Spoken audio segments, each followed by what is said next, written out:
Have you ever left a crowded party, only to feel emptier than when you arrived?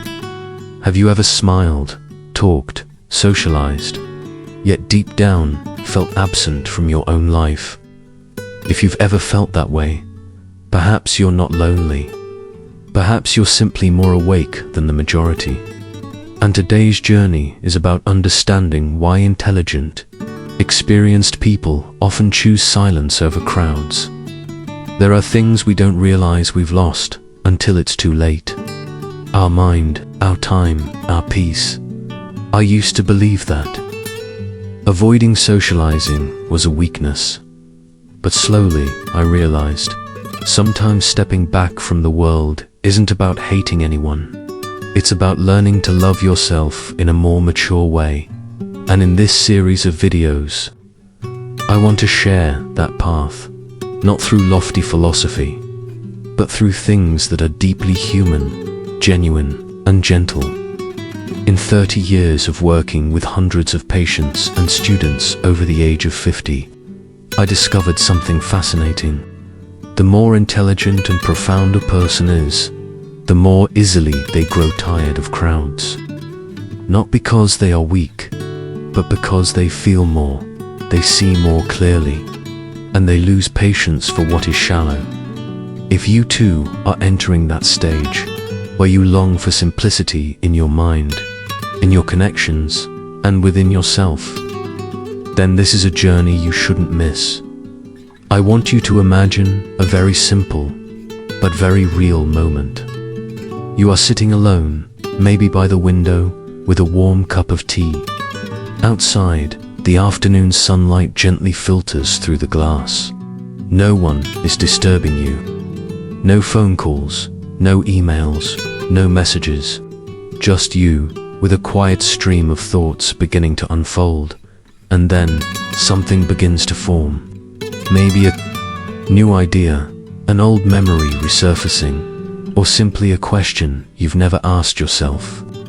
It starts to flow onto paper, or silently dance in your mind. A current of creativity, a state I call lucid contemplation. But right then, the phone rings. Someone calls to ask if you're free to go out. A neighbor knocks, asking to borrow something, or simply the washing machine buzzes, pulling you back into daily life. And just like that, the idea vanishes. Have you ever felt that way?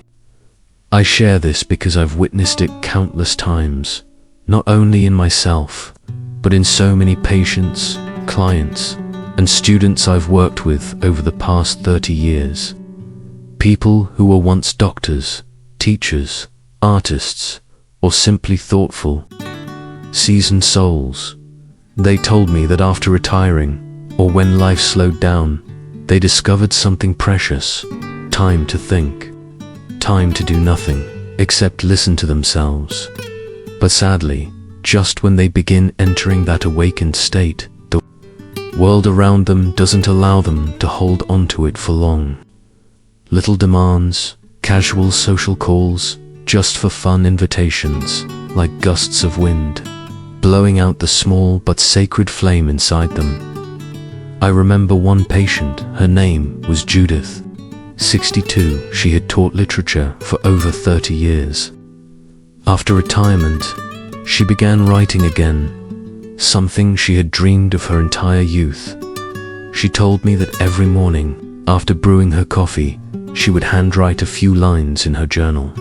And in that silence, she found herself again. But then, regularly, at 9 a.m., a friend would call. An invitation for breakfast, or a trip to check out a sale. Nothing bad. But over time, she realized that just one interruption could steal away an entire morning. Judith told me, "I don't hate my friends, but those rare moments when I manage to write something beautiful, they're so rare. I feel I must protect them like sacred ground." I share that story not to encourage you to live in isolation, but to raise a question. Are we trading away our most creative, quiet, and profound hours to isolate? just because we're afraid others might see us as difficult or unfriendly. The philosopher Seneca once said something I never forgot. Nothing is more precious than the concentration of the mind. And he didn't say that while sitting in a private study, but in the midst of chaotic Rome, a place filled with noise, gatherings, and endless distractions. Today, neuroscience confirms this truth. Researchers called the state I described deep work. When you reach that point, your brain functions at its highest capacity. Connections become clearer, thoughts become sharper. It's the space where unique ideas, creative sparks, and even inner healing arise most powerfully. But here's the important part. You cannot enter that state if you are constantly interrupted. And once interrupted, as Judith once said, it is painfully difficult to return to where you were. I know many of us grew up in a generation where being sociable was seen as the highest value. We're afraid of being misunderstood if we say, I need to be alone. But you know what? Choosing solitude doesn't mean loneliness. On the contrary, it is when you give yourself the most precious gift of all, your own attention. I want you to remember this. Not every invitation needs to be accepted. Not every phone call needs to be answered. And silence is not always something that must be broken. So, if you ever feel the need for a quiet afternoon, to read an old book, to write a few personal lines, or simply to breathe and listen to the wind through the window, then do it. Not because you're selfish, but because you're protecting something sacred. The ability to think deeply and to live a life not dragged along by noise. I hope this reflection has touched you the way many people have shared with me after a therapy session, or after watching a quiet video in a world that moves too fast. If you've ever felt your ideas shatter because of too many interruptions, you are not alone. And more importantly, you can change that starting today, with one moment of silence that you allow yourself to have. Why intelligent people cannot pretend not to know. Have you ever felt, after a social gathering, that you walked out, smiling on the outside, but empty on the inside? Not sad, not angry, just tired. As if you had just played a role in a theater, and that role wasn't truly yours. If you've ever felt that way, you are not alone. And if you're someone who tends to think deeply, to observe more carefully than most, then chances are you've experienced what I call intellectual fatigue. Fatigue from seeing too much, understanding too quickly, and being unable to pretend you don't know. I remember a former student of mine named Robert, 58 years old. He used to be talkative, working in finance for over 30 years. But after retirement, he began to withdraw from social gatherings, parties, even group trips.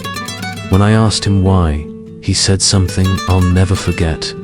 I no longer feel like I'm talking to people. I just see masks, polite, smiling, and carefully trained. You see, Robert didn't hate anyone, but he began to see through the surface most people wear in society. And once he saw it, he couldn't unsee it.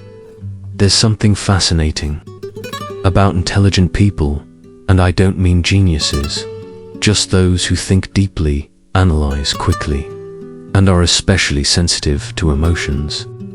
They hear a compliment and instantly sense whether it's sincere. They notice a glance and detect what's being hidden. They hear an invitation and sense the ulterior motive behind it. And all of this happens almost instantly, almost instinctively. But that variability often leaves them exhausted in society. Because in a world where people rely on cleverness to survive, honesty becomes a rare thing. Epictetus, one of the great Stoic philosophers, once said, "When you see things as they really are, you are no longer deceived." but you also no longer enjoy the illusions that others are living in. And this is deeply true in our modern life. Intelligent people cannot not notice when someone is acting, and once they recognize it, they can never go back to trusting the same way again. I remember a patient named Evelyn. She was around 63 and had worked in healthcare. Very perceptive, very attentive. She told me that during retirement gatherings, she would see people congratulating one another, hugging, taking pictures. But the moment they turned away, the criticisms began. She said, "I wasn't angry at them. I just felt disheartened. Because it turned out, everything I saw was just a stage." And that is exactly the feeling of those who perceive too quickly the boredom doesn't come from others themselves, but from having to perform in an environment that isn't real. From a psychological perspective, intelligent people often have high emotional intelligence, which means they are extremely sensitive to subtle emotional signals. A lowered gaze, a hesitant word, a slight change in tone. They notice it immediately. And what happens when you constantly see through insincerity? You lose trust. Not because you are pessimistic, but because you cannot pretend not to know. Marcus Aurelius once wrote in Meditations, "We are not born to please others, but to live according to what is right." That is why many intelligent people choose to avoid large social gatherings, not because they are arrogant, but because they feel the fatigue of living in a way that is not true to themselves. Have you ever felt that? How many times have you sat in a conversation knowing full well the other person wasn't truly listening? They were only waiting for their turn to speak. How many times have you sensed someone approaching you, not because they valued you, but because they needed something from you? Intelligent people do not hate society. They are simply trying to protect their mind from the insincerity that slowly erodes trust. And that is not weakness, it is honesty with oneself. So what can you do if you are such a person? Choose carefully the environments you step into. Spend time with those who allow you to be yourself without performance. Nurture real conversations, even if they are brief. And above all, never feel guilty for choosing solitude over a roomful of masks. I want to end this video with something simple. I often remind my older patients, when you are young, you fear being left behind. But when you are wise, you realize staying with yourself is the safest place to be. If this feels true for you, don't worry. You are not strange. You are simply someone who has seen too much. And you know, when intelligent people begin to notice the masks, the pretenses, the next thing they often see more clearly than ever is the value of time. I've witnessed this not once, but hundreds of times in the eyes of people who once lived in a hurry, until one day they looked back and whispered almost the same sentence. "I wasted too much time on things that left me nothing." I want you to imagine this. You have a bank account, but every morning when you wake up, you only receive 1,440 coins. Each coin represents 1 minute of the day. You cannot save them, you cannot carry them over. If you don't spend them wisely, they disappear forever. That is time. A form of sacred currency that intelligent people learn to use only after losing too many minutes to meaningless things. I once had a student named Jack, 64 years old. He had been a busy businessman his entire life, surrounded by thousands of contacts, friends, partners, endless parties. But one day, he told me, "I realized I know many people, but no one really knows me. I used to think being busy meant I was useful. Now I only see that busyness was how I avoided facing myself." Intelligent people, especially after 50, often become very alert about how they spend their time. They no longer say yes to invitations just for the sake of fun. They begin to ask themselves, do I really want to go to that party? Will those 2 hours bring me more meaning than 2 hours spent reading an old book? Am I investing my time or just killing it?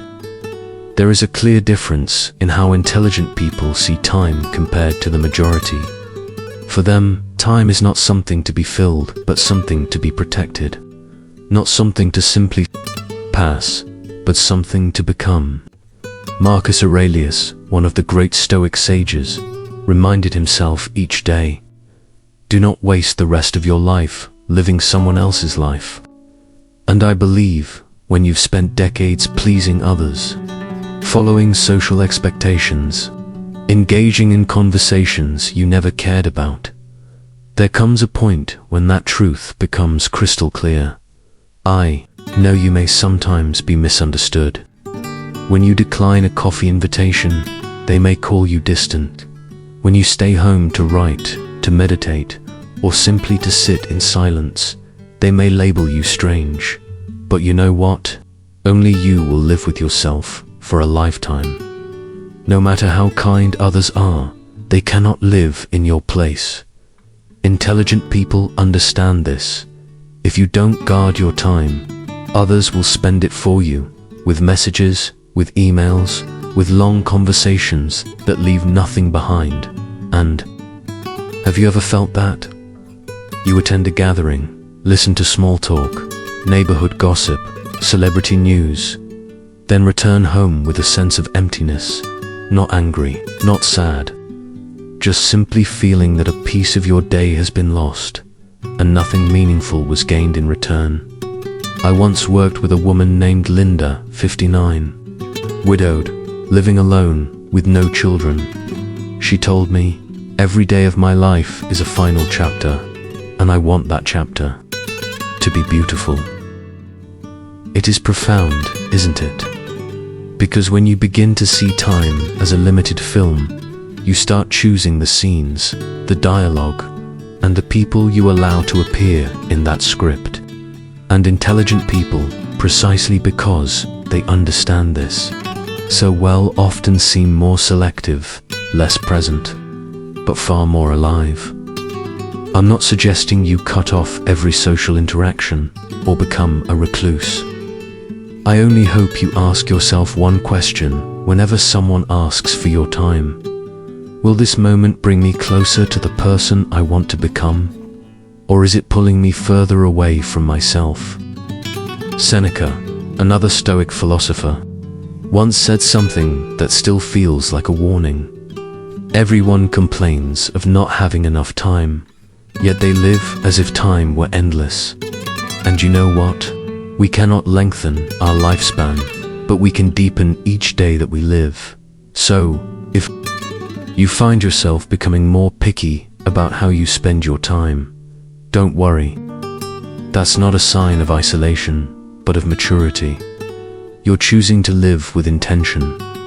You're realizing that an evening alone with a book may bring more peace than a loud night of partying. That 15 minutes of silence with a cup of tea may bring deeper healing than an hour-long shallow conversation. You are not strange. You're simply beginning to respect yourself and the time you've been given. For cannot bear dishonesty in conversation. Intelligent people don't hate humanity. They're simply weary of relationships that are not real, do you? Remember the last time you left a gathering and your mind kept circling around the same thought. Why did everything feel so unreal? You weren't sad, you weren't angry, you just felt it wasn't right. That feeling, that subtle instinct noticed only by those who live deeply, is the fatigue of dishonesty. And if you're an observer, an analyzer, you don't just hear what people say, you also hear what they don't say. I once had a patient named Susan, 61 years old, who had worked in nursing for nearly 40 years. a deeply kind and sensitive soul, she told me. I began to notice this during family gatherings. People hugged, laughed, took pictures, but I could see in their eyes the competition, the comparisons, and sometimes the envy. Susan didn't say this with bitterness. She said it with a quiet sadness, because she realized that too many interactions today are no longer true connections. Have you ever felt that way? You sit and hear someone praise another person who isn't present, only to hear them say the opposite a few minutes later.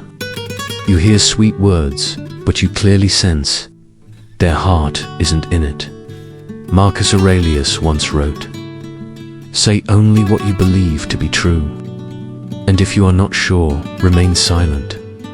Sadly, most modern conversations do not follow that principle. We live in a society where politeness is often confused with insincerity.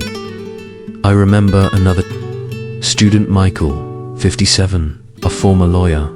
One day he told me, "I can walk into a room and within 5 minutes, I know who's acting. The problem is, I can't sit there and pretend I don't see it." And that is the reality for many intelligent people. When you see too clearly what others are trying to hide, it becomes impossible to keep playing along. Do you know the difference between being kind and being honest? Kind people often say what others want to hear. Honest people say what needs to be heard, but with compassion. Intelligent people usually choose the second path.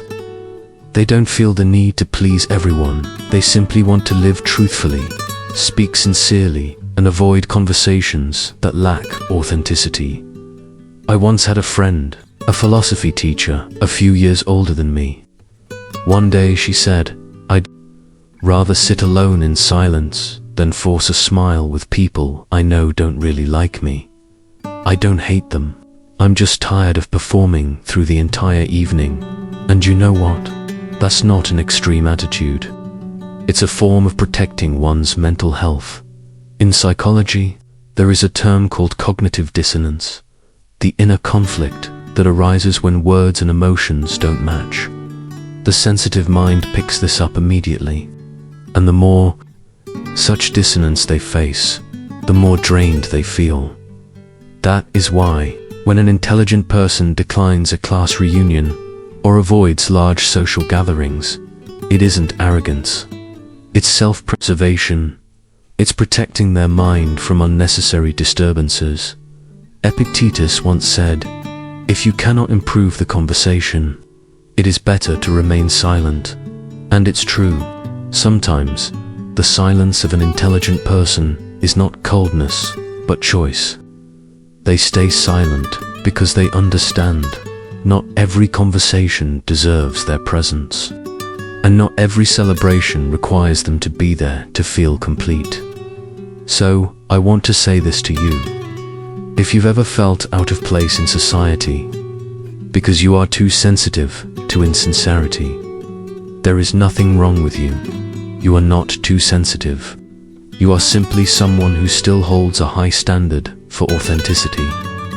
In a world where most people are too busy playing their roles, and that is a gift, because people like you, even if you have fewer relationships, those relationships will be real. You don't need 100 social friends. You only need 1 or 2 true friends. The kind who, when they look at you, you don't need to smile or say a word, because your presence already speaks everything. Instead of forcing yourself to blend into a space where you must hide who you are, spend your time returning to the spaces where you are free to be yourself.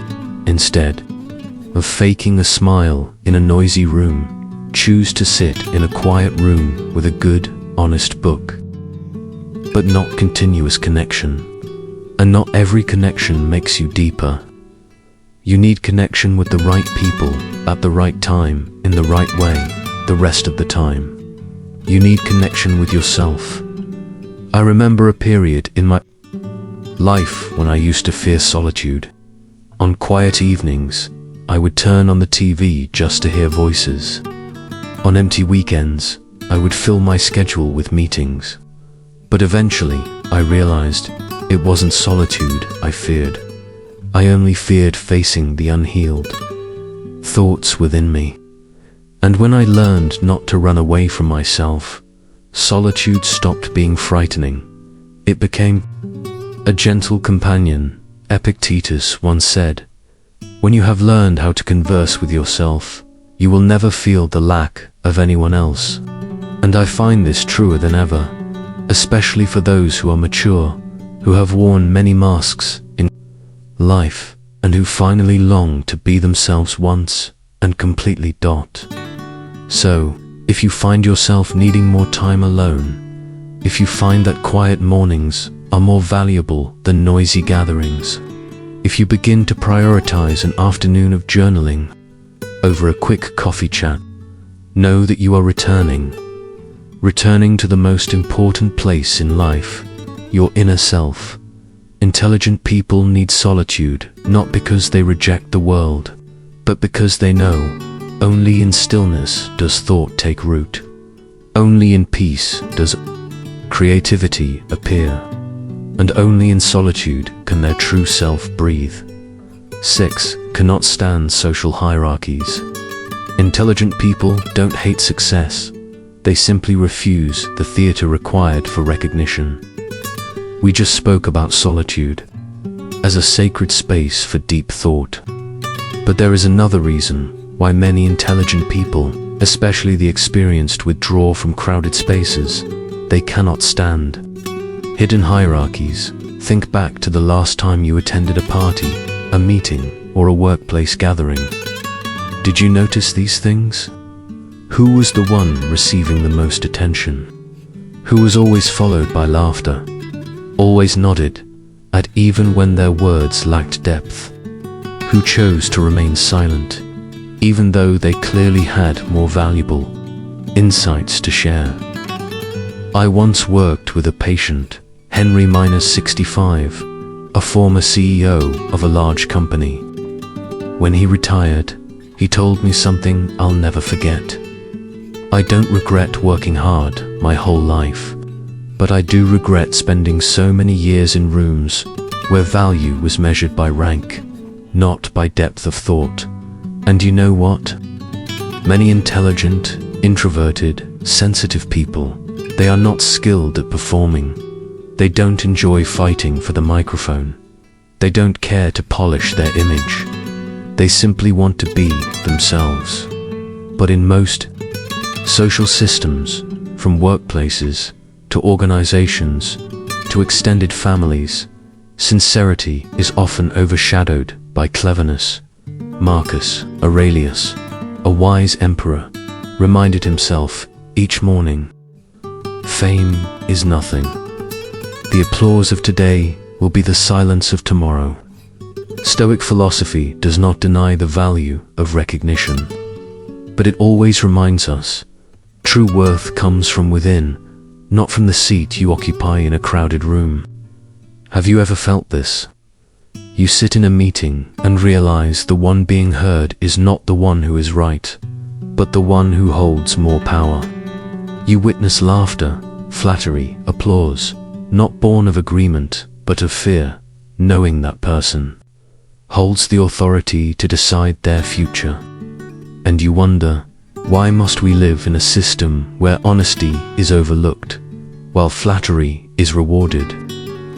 I once had a student, Linda, a 59-year-old sculptor.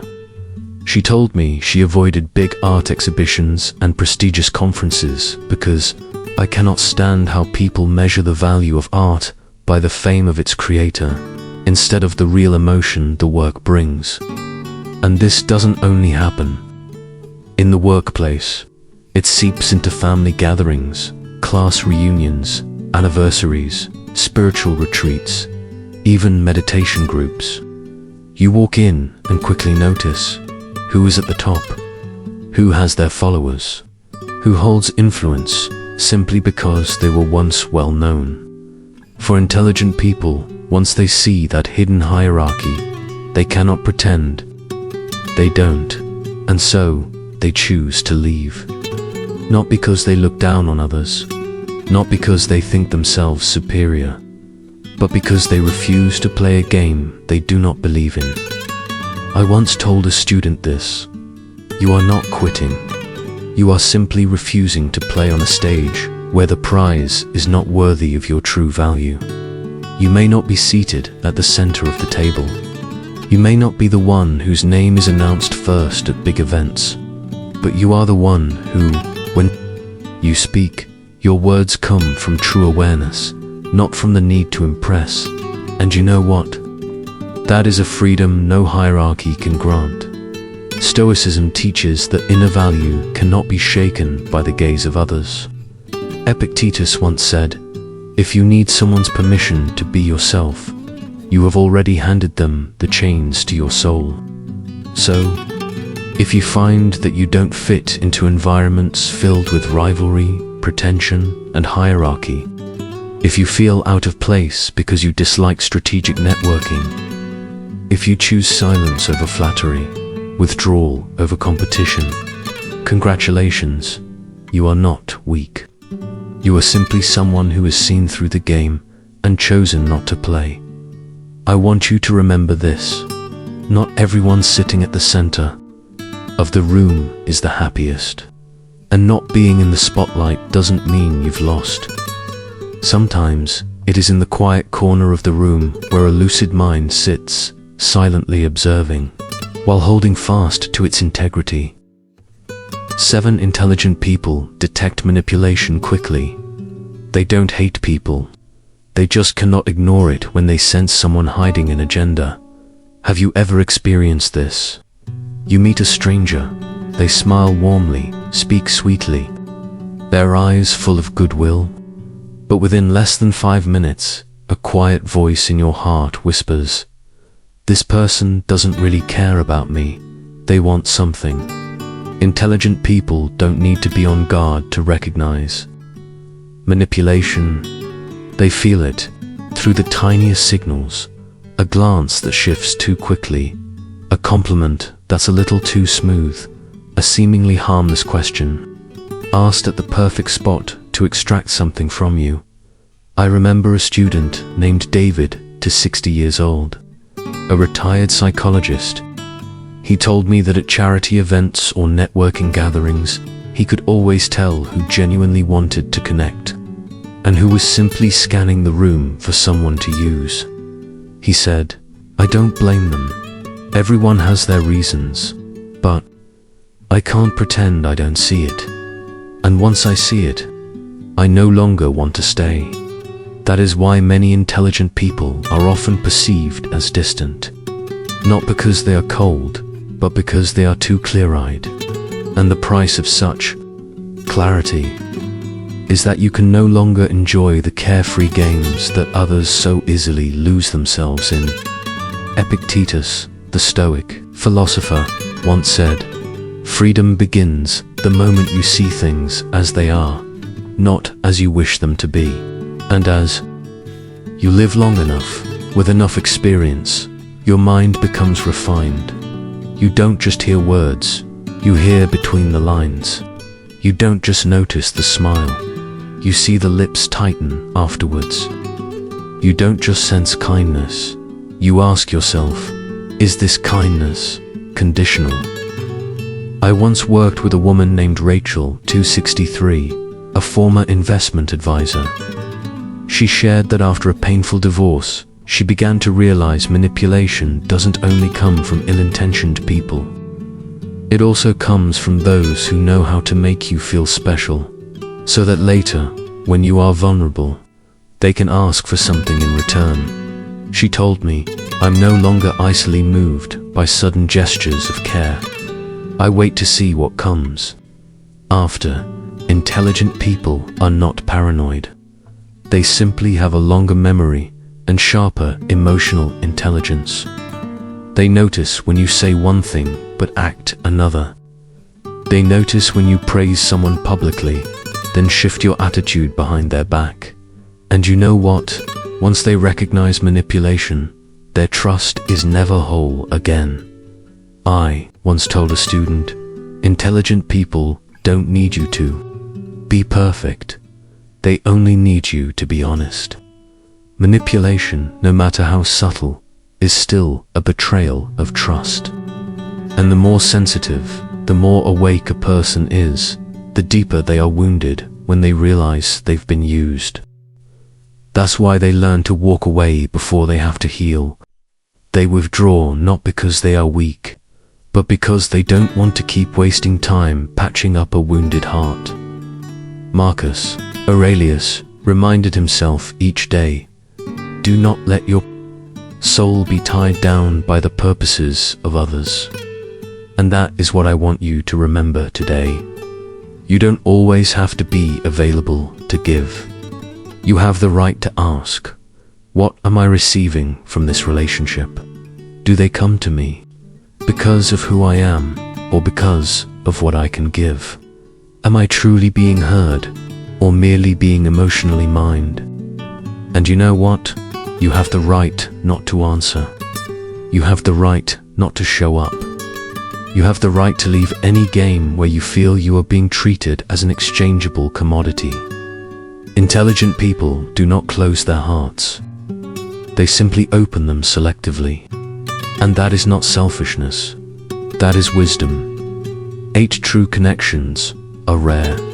Intelligent people are not lonely because they lack friends, but because it is so hard to find someone who can sincerely share silence. I once asked an older student of mine, George, 68 years old, a seasoned man who lived alone after an amicable divorce, do you feel lonely?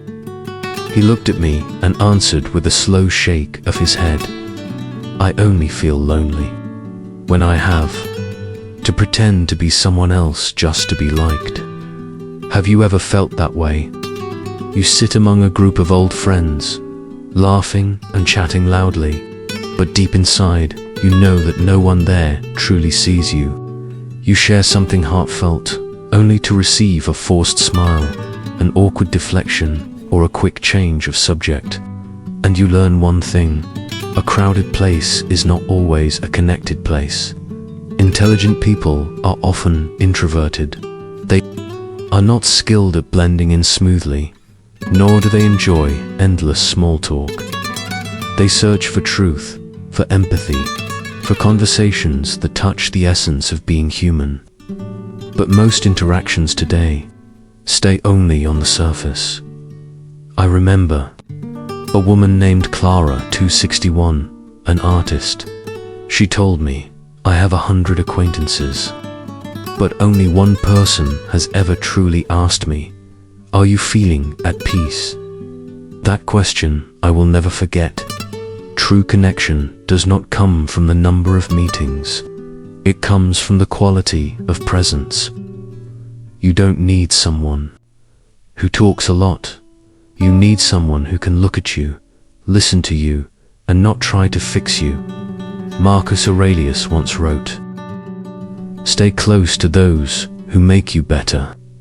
He didn't say those who make you happier or those who see you more often, but those who make you better.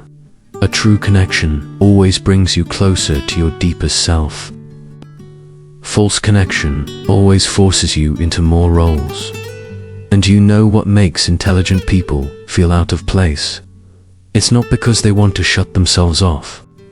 It's because every time they open their hearts, they realize the person across from them doesn't want to step in. They only want to glance through the window and then walk away.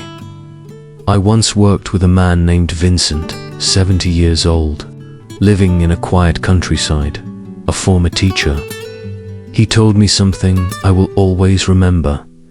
In my youth, I searched for people to talk with. In my old age, I only hope for someone who can sit beside me without needing to say anything. Why do intelligent people crave true connection so much? Because they carry within them an inner world that is vast and deep. They live with thoughts, emotions, memories, and countless questions.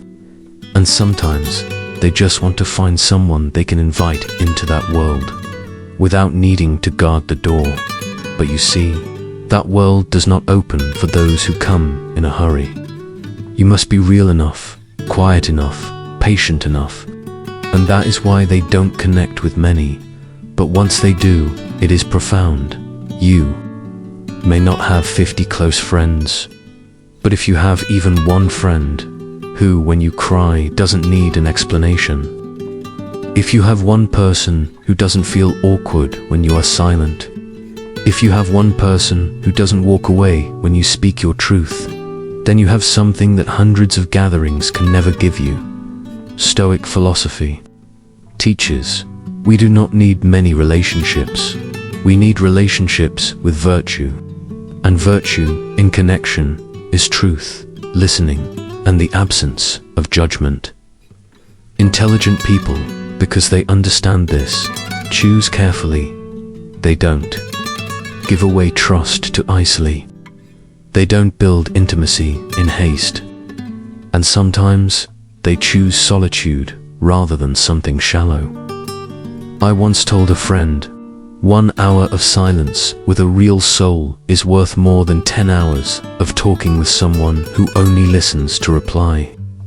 So if you find it hard to connect with the majority, if you feel exhausted by conversations that lack depth, if you find yourself selective in friendship or family ties, you are not cold. You are simply searching for those rare people with whom you can sit without having to perform. 9. Socializing interrupts the creative flow. Intelligent people don't avoid society. They are simply protecting the light within their minds. I want you to imagine this. You are sitting alone on a quiet morning. The coffee is still warm, and your mind is just beginning to be stirred by a newborn idea. It could be a page of writing, a line in your journal, a fresh idea for work, or simply a big question about life you've never dared to face. Your thoughts begin to flow, each line connecting to the next, so real, so coherent, and then the phone rings. A message pops up. Want to grab a coffee? Or someone walks into the room and asks, why so quiet? What's so serious? And just like that, the current that had just begun is cut off. The idea evaporates. And the worst part is when you try to return to it, it's gone.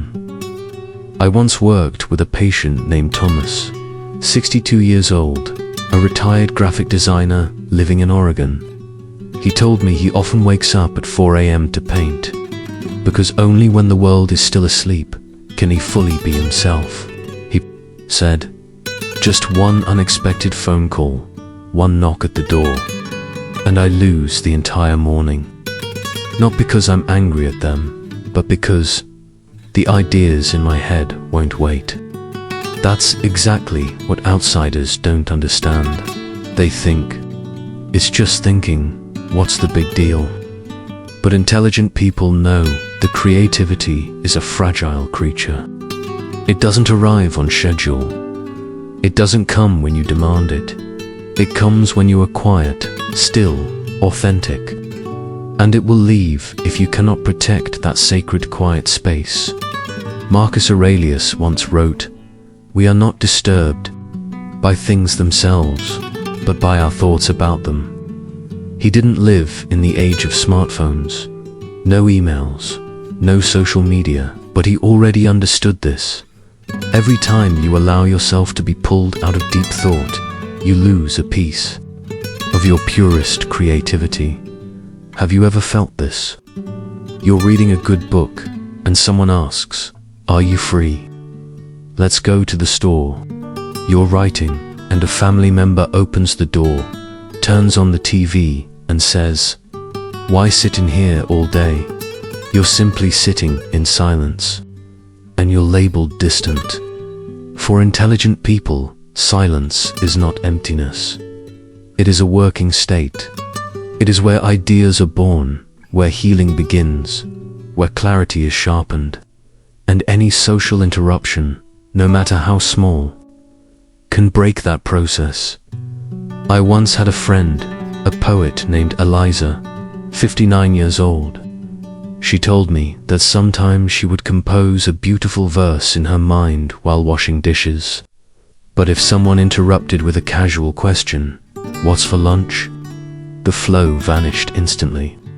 She said, "I don't blame them, but I've come to realize some things come only once, and only when you're alone." In psychology, there is a concept called the flow state, the state of complete immersion. When you're so engaged in what you're doing that you lose track of time, the brain works at its highest efficiency. Everything feels clear, seamless. But this state is incredibly fragile. Just one interruption and you must start all over again. That is why intelligent people often decline unnecessary gatherings. Not because they are arrogant, not because they dislike socializing, but because they are protecting the creative space that others cannot see. I once told a student this: you don't need to apologize for turning down an invitation. You're busy writing a new chapter in your own life. The modern world glorifies activity, networking, and blending in. But no one tells you that some of the most valuable things are born only when you are absent. Absent from the noise. Absent from the calendar. Absent from conversations that drag on without meaning. Intelligent people learn this truth. I can create something meaningful, but I need space to do it. And that space is not just physical, it is mental. A territory untouched by social noise. 10. Peace is the greatest reward. Intelligent people don't run from the crowd. They've simply discovered a place more precious than praise: peace. In the last video, we spoke about why deep thinkers often avoid unnecessary socializing because they fear losing the creative flow within them. But there is something deeper, quieter, and perhaps the very reason behind all of their different choices. It is because they've found a reward greater than laughter, recognition, or admiration. They have found peace. I once asked a student, John, 64, a former architect, living alone on the coast of California, "What is most valuable to you now?" He didn't hesitate. A quiet morning, no messages, no one knocking, just me, the sound of the ocean, and a thought I haven't put into words yet. You see, we grow up in a world where joy is tied to noise. Parties, crowds, festivals, laughter, music, wine, applause. But one day, if you are a thinker, someone seasoned by life, you begin to realize those things are fun. Yes, but when they end, I feel empty. While an afternoon spent quietly reading a book leaves behind a fullness that surprises you. A cup of tea, sipped slowly, with birdsong in the distance, heals more than a long conversation ever could. Peace is not the same as joy.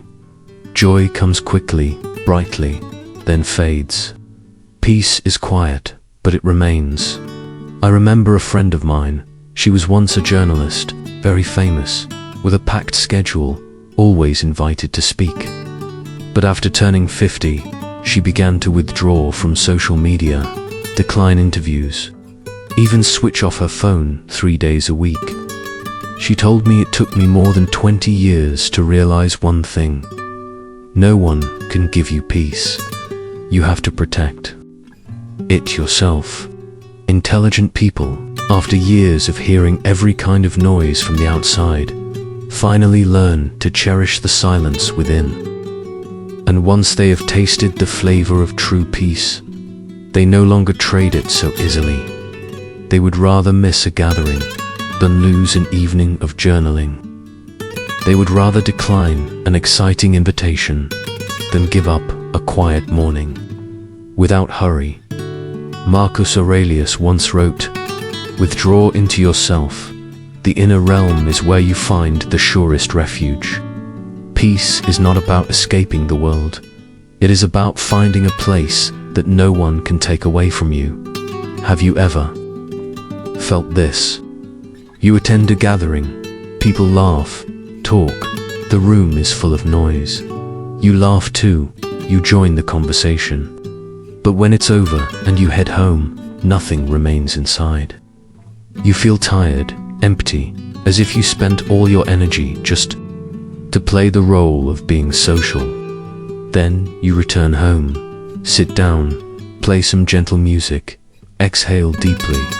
No one calls, no one asks, and finally, you feel at home within yourself. I once worked with a patient. She was a literature teacher, 58 years old. She told me, "I don't hate people. I just feel that no place allows me to be myself as much as when I am alone with my pen and notebook. In those moments, I no longer try, no longer need to make sense of everything.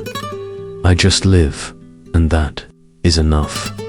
Intelligent people don't chase dazzling happiness. They seek lasting lightness. They don't look for someone who makes them laugh constantly. They look for someone whose presence alone brings comfort, even in silence. And if such a person cannot be found, they are content to sit alone, because peace does not need another to exist. I once wrote in my own journal, "Peace is when you don't need to escape anywhere, don't need to prove anything, and still feel you are enough." And I believe, for those who have lived through hollow pleasures, false relationships, and noisy but soulless conversations, peace is something they will never want to trade away again. You are not antisocial. You are not strange. You are not apathetic just because you prefer solitude over crowded rooms filled with pretense. You are simply someone who has tasted enough noise and discovered that deeper things wait in silence. 11. The mind no longer belongs to itself. When the mind is filled with outside noise, the intelligent begin to lose ownership of their inner world. I want you to imagine an ordinary day. In the morning, you wake up, reach for your phone. A flood of notifications appears. Messages, emails, breaking news, trending videos. From the very first minute, your mind is no longer your own. You walk out of your room, turn on the TV commercials, news, political debates echoing from a neighbor's radio. You head to work, social media buzzes constantly, group chats interrupt your lunch break. In the evening, when you finally sit down to read a page of a book, your phone lights up again, this time with a friend sending a funny clip. By the end of the day, you lie down in bed, thinking you're about to rest, but your head keeps running, replaying unfinished tasks, reacting to the day's information, remembering conversations you overheard, even thoughts that have nothing to do with you at all. Have you ever gone through this? You haven't done anything wrong, but you have lost ownership of your mind in a world where everything is competing to claim it. And once they have tasted the flavor of true peace, they no longer trade it so easily. They would rather miss a gathering than lose an evening of journaling. They would rather decline an exciting invitation than give up a quiet morning. Without hurry.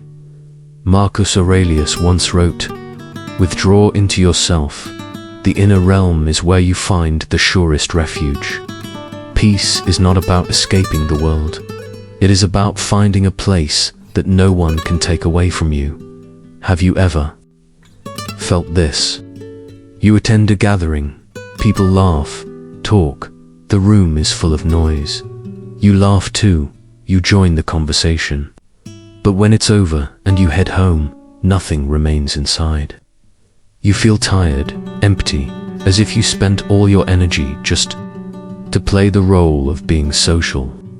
Then you return home, sit down, play some gentle music, exhale deeply. No one calls, no one asks, and finally, You feel at home within yourself. I once worked with a patient.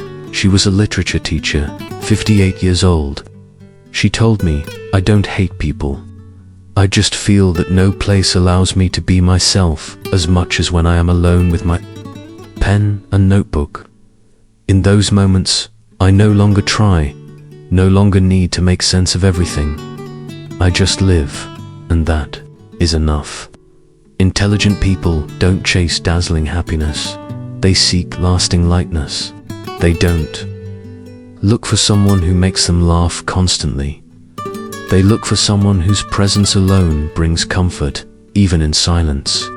And if such a person cannot be found, they are content to sit alone, because peace does not need another to exist. I once wrote in my own journal, "Peace is when you don't need to escape anywhere, don't need to prove anything, and still feel you are enough." And I believe, for those who have lived through hollow pleasures, false relationships, and noisy but soulless conversations, peace is something they will never want to trade away again. You are not antisocial. You are not strange.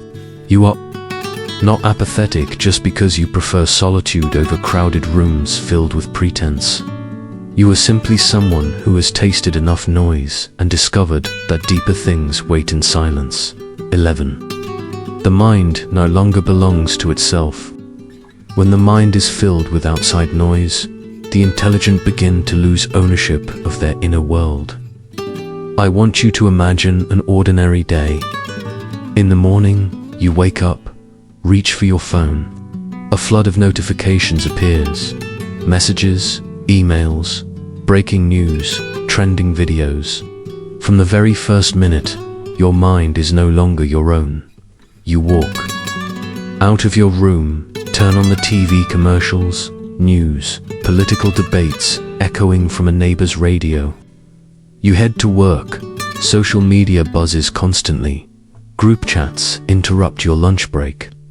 In the evening, when you finally sit down to read a page of a book, your phone lights up again, this time with a friend sending a funny clip by the end of the day. You lie down in bed, thinking you're about to rest, but your head keeps running, replaying unfinished tasks, reacting to the day's information, remembering conversations you overheard, even thoughts that have nothing to do with you at all.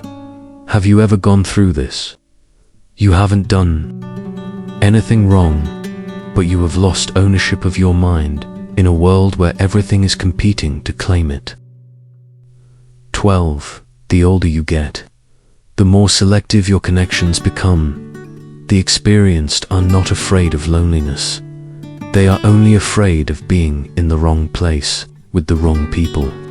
After everything we've explored together, from the exhaustion of small talk, the artificial systems, the shallow conversations, to peace, creativity, and the ownership of the mind, one simple conclusion often comes to those who are wise. They need fewer people, but they need them too. Be real. And this becomes clearest once they step past the age of 50. I once asked a retired doctor, Martha too, 67 years old, "Do you feel lonely, withdrawing from the old social circle?" She replied, "I am not lonely. I am just less patient with false relationships." A gentle sentence, yet like an arrow piercing straight into the core of the inner life of those with experience. You may once have been great at connecting, communicating, listening, joining reunions, gatherings, group activities, but at some point, you begin to feel tired of the same shallow questions. So, what are you doing these days? How's your health? When shall we meet for coffee? You begin to feel your time is being taken without receiving any real nourishment in return. The intelligent, the older they get, the more they realize, I am under no obligation to maintain every relationship that once existed. You may once have been very close to someone, but if the relationship now feels only formal, repetitive, draining, you have the right to let go. Gently, Marcus Aurelius once wrote, "We can choose our companions just as we choose the food that nourishes our body." No one forces you to maintain everything, and choosing connections carefully is not selfishness. It is a form of mature self-love. I once had a friend, after turning 60, he deleted more than 200 numbers from his phone, not out of anger, not out of hate, simply because he knew he no longer had enough time to scatter his energy on people who didn't truly care. And strangely, his life became lighter. No more meaningless messages, no more social calls, no more polite smiles just to get through. Instead, there were short phone calls, but genuine, rare meetings, but deep, and a few relationships, but with no need to pretend. Have you ever felt the same? Have you ever chosen to stay home one evening instead of going to a reunion because you knew you would only hear the same repeated stories from years past? Have you ever unfollowed someone because every time you saw them, you no longer felt like yourself? Have you ever deleted a group chat and suddenly realized you had just regained a piece of your peace? The older they get, the wise become more minimalist, not only in lifestyle, in possessions, but also in relationships, because they know, in the end, what nourishes us is not the number of people we know, but the quality of the few who are true. In the end, not everyone who avoids the crowd is lonely. Not everyone who speaks little is cold. There are people, the more they mature, the more selective they become, because they have learned to listen to themselves before listening to others. There are people with fewer friends, with less noise, who live deeper, more complete, and more authentic lives, because they no longer need to perform. This entire series of reflections is not meant to condemn society, nor to promote distance. The only goal is to give you back the right to be yourself in a world that constantly pressures us to be someone else. If you have ever felt drained by shallow conversations, if you have ever felt you no longer have time to scatter your energy on things unworthy of it, if you have ever wished life could slow down to be deeper, quieter, then perhaps you are already on the path of returning to your truest, freest, and wisest self. And if today you are sitting somewhere alone in silence, know this: you are not alone. There are many people like you, quietly choosing peace, learning to love silence, and living in a way that no longer needs to prove anything. Thank you for walking this journey with both your heart and your mind. May you have a life that is simple but full, a mind that is quiet but clear, and connections few but real enough. Until we meet again in another chapter, where silence is simply called peace.